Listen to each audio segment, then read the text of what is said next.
अब आपको बिहार लेकर चलते हैं, जहां के सीमांचल में घुसपैठ एक बड़ा मुद्दा है। बीजेपी ने इस घुसपैठ पर लगाम लगाने के लिए चुनाव में जनता से वादा किया था। आज वही वादा पूरा करने के लिए गृह मंत्री अमित शाह अररिया पहुंचे, एसएसबी के कार्यक्रम को अटेंड किया। वहां से घुसपैठ के इशू पर केंद्र सरकार का इरादा बताया। कहा कि मैं अपना वादा याद दिलाने आया हूं। सीमावर्ती इलाकों में डेमोग्राफिक बदलाव चिंता का विषय है। घुसपैठिए गरीबों को मिलने वाले अनाज का हक छीन रहे हैं। रोजगार में भी युवाओं की संभावनाओं को ये घुसपैठिए कम कर रहे हैं। पूरे सीमांचल को घुसपैठियों से मुक्त करेंगे। इसका मतलब केवल मतदाता सूची से घुसपैठियों के नाम हटाना नहीं है, बल्कि राष्ट्रीय सुरक्षा के लिए भी इन घुसपैठियों को भारत की भूमि से बाहर करना जरूरी है। एक बार सुनते हैं गृह मंत्री की ये बातें, फिर इस मुद्दे पर बंगाल चुनाव को ध्यान में रखकर सियासत कैसे तेज हुई, ये भी देखेंगे।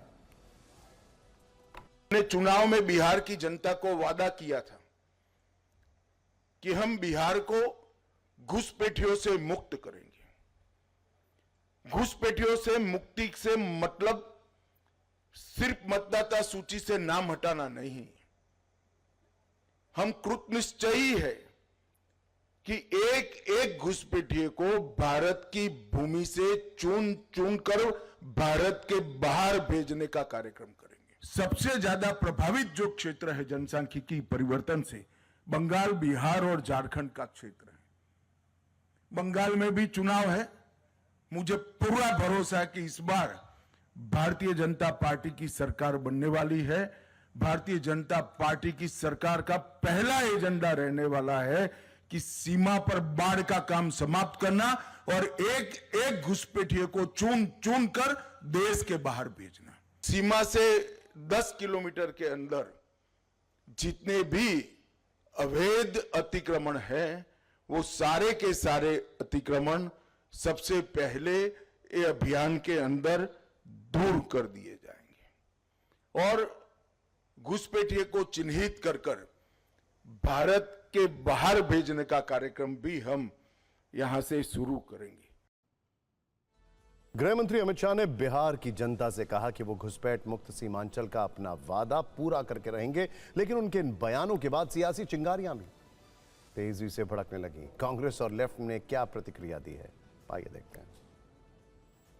जहाँ चुनाव होता है, इस तरह की बकवास और बेकार की बातें आपस में लड़ाने का काम भाजपा के लोग जो है करते हैं। घुसपैठी अगर इधर आएंगे और बांग्लादेश से के विस्थापित लोग इधर आ जाएंगे तो हम किसका हक मारेंगे? 12 साल क्या खेल खेल रहे थे। झारखंड में चुनाव होता है तो घुसपैठिए याद आ जाते हैं। अब चुनाव खत्म हो गया तो घुसपैठिए भूल गए।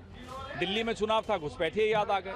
अब आजकल असम और बंगाल में ढूंढ रहे हैं घुसपैठियों को, क्योंकि चुनाव है। कोई भी राज्य हो, वहाँ अगर विदेशी घुसपैठ हो रहा है तो अपितु वो उस राज्य के लिए नहीं, बल्कि वो पूरे देश के लिए एक खतरनाक स्थिति है।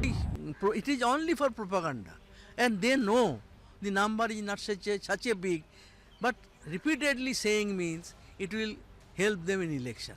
For election, wherever there is election, he run and go there and raise the bogey of infiltrators. घुसपैठियों पर जिस तरह की राजनीति हो रही है, वो सिर्फ राजनीति तक है। अभी तक इस पर काम कुछ नहीं हुआ। ना तो अभी तक ये पता कि देश में घुसपैठिए कितने हैं, ना अभी तक ये पता कि उसका रोड मैप क्या है। उनका आना बंद नहीं होगा जब तक ये राजनीति बंद नहीं हो सकती।